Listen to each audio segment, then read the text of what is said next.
Did you know that research has proven that doing life with others is actually enormously beneficial for your health as well? In fact, looking on the screen, there's a book titled Everybody's Normal Until You Get to Know Them.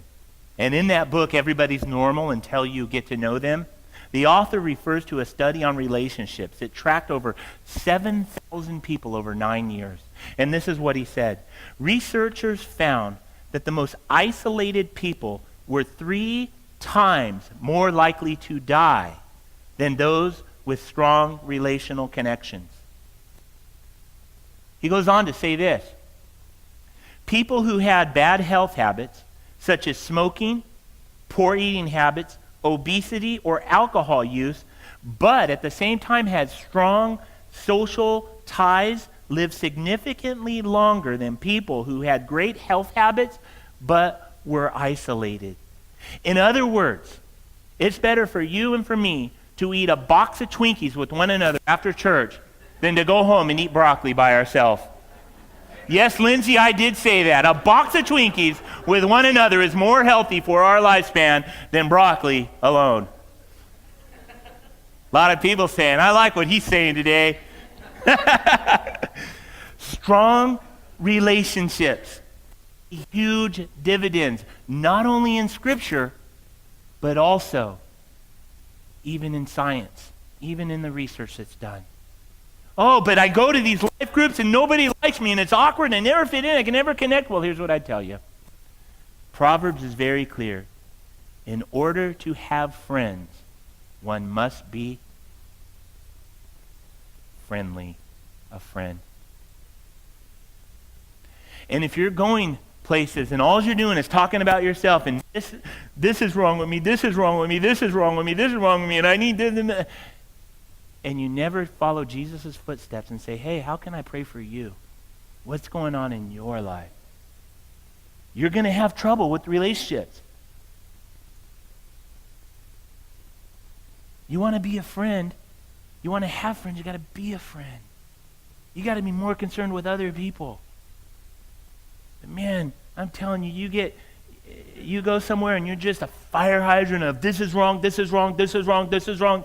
I tell you, man, now I can't even go to the story. My wife is a saint. That's all I'm going to say. There is a person that, holy cow, we thought we'd have to get a restraining order from Facebook or something. But the point being is my wife is a saint. I couldn't have handled, the person doesn't go here, so I can say that. All I want to say is, if you want to be a friend, you got to be a friend. If you want to love one another as Christ loved us, you got to love us to the end. Flaws and all. Grace and all. Clinical psychologist Dr. Henry Cloud references 2 reports that communicate these same findings. In fact, looking on the screen, it says a person's ability to love and connect with others lays the foundation. Let me say that again. A person's ability to love and connect with others lays the foundation for both psychological and physical health, meaning that your psychological and physical health are at stake based upon your ability to relate and connect with others. I don't know what to say. Well, the staff, when I first got here, we were reading a book from John Maxwell. I loved it. It was great. Great pointers. It said everybody communicates, but few people connect. And I tell you, it really helped me. I can talk to anybody, but there is a certain personality type that's like, oh, this is so awkward. And whenever I come across the awkward personality type, I go to John Maxwell. I remember FORM, F-O-R-M. I probably used it with you. If I've used it with you, don't think that, oh gosh, am I that difficult? No, it's just, I do it now because it's a good practice. FORM. Ask them about their family. Ask them about their occupation. Ask them about what they like for recreation. And the M is different. I'm a pastor, so I changed it to a message. Lord, how can I speak into their life? FORM, family, occupation, recreation, message of hope into their life. You'll never feel awkward talking to anybody again because why? One, you're not talking about yourself. You're being a friend.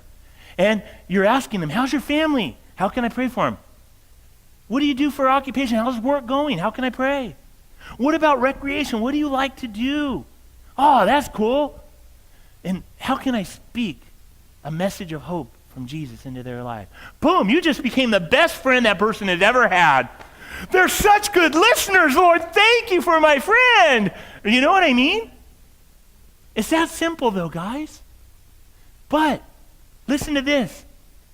The research also illustrates that quote, says that when we are in a loving relationship, a bonded relationship, we are growing. When we are isolated, we are slowly dying. That's what research shows. Living life without meaningful connection is a dangerous way to live our lives because it's not what God intended for us to do. And that's, again, why we encourage you here at Bible Fellowship Church to get involved in life groups. Now, I know